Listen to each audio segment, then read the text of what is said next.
Hi, my name is Kaylin and I'll be performing IV medication administration. First I would, knock knock. Hi, I'm Kaylin, I'm going to be your nurse today. Can I have your name and date of birth, please? Mr. Roberts, great, 4/20/1940. I would provide privacy, hand hygiene, and don gloves. Mr. Roberts, I have an order to administer some IV medication for you, okay? I will check the orders, make sure that it was the right medication. I would assess the IV site for any redness or infection. Looks great. I'm going to test the line for patency. Grab my alcohol swab, scrub the hub, and flush the line with 3 milliliters of sodium chloride or saline. Next I would grab my maintenance fluid. This is a 1,000 milliliter bag, and when I get it, it's going to be brand new, not opened. It has a 24-hour life. I would check the expiration date, make sure it wasn't expired. I also grab my tubing and I would hang my bag.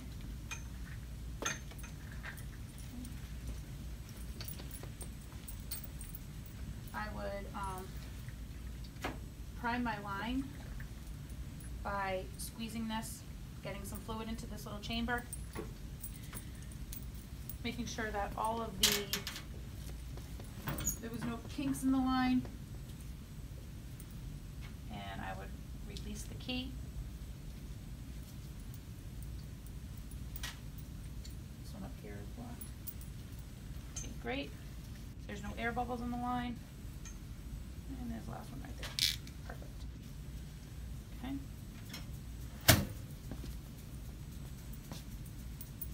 Now I would connect this to my patient. Now I would turn the pump on. Okay. I would insert the key.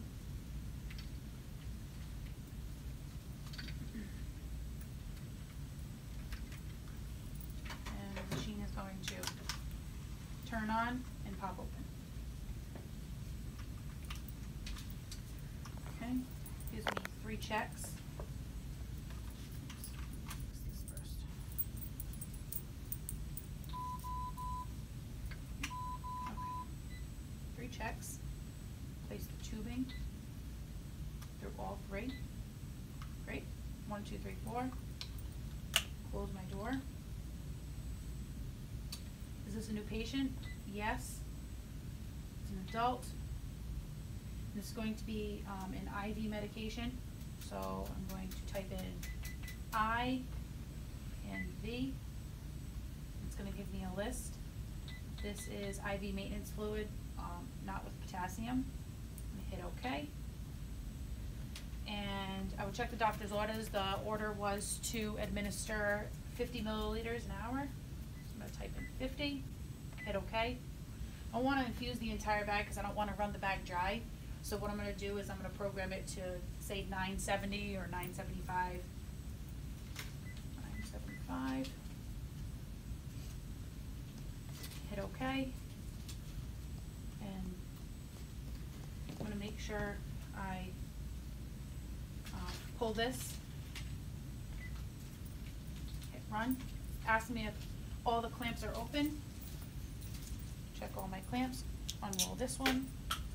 Make sure this one's not clamped. Not clamped. Pull this one out. Tubing's not kinked.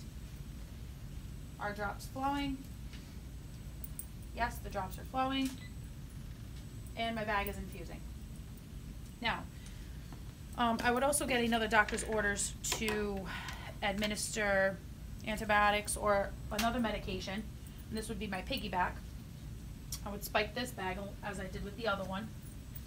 I would stop the pump, hang my IV bag,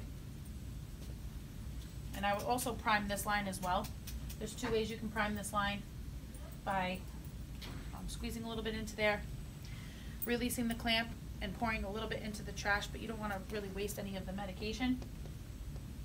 So the other way to do it is to hang the piggyback line low, hang the bag lower, connect, and you want to make sure you scrub the hub. Insert this piggyback into here. Okay. It is. Hang this bag lower. It's going to prime the line. Perfect. Make sure you hang your medicine higher than your piggyback wants to be higher than your regular bag that you're infusing. I'm going to hit review program. Program secondary. First letter of the drug. C, E. Okay, it's going to be cephalozin. Okay, and this is, I had put in 1 gram.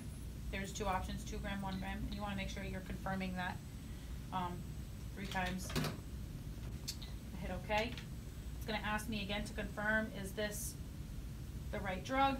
Yes, it's the right drug. Okay. Secondary bag. Yes, this is the secondary bag. The rate I want to infuse it at, that would be in the doctor's orders. 50. Yes. And do I want to call back at the end of the piggyback being given? Most of the time I would say yes, just so I can check on the patient, assess the patient again. I'm gonna hit yes. And then I'm going to hit run. Then it's going to ask me if the drops are flowing. And yes, the drops are flowing. And it's infusing the second bag. At this point, I would assess my patient. I would also give him a call light, perform remove my gloves, and perform hand hygiene. And then before I left the room, I would also tag the medication. So medication tags that would go on the piggyback. And this should be already one on the maintenance fluid. And also the tubing. There would be a tag on this tubing and a tag on the new piggyback tubing. And if the tubing was older than 72 hours, I would replace the tubing.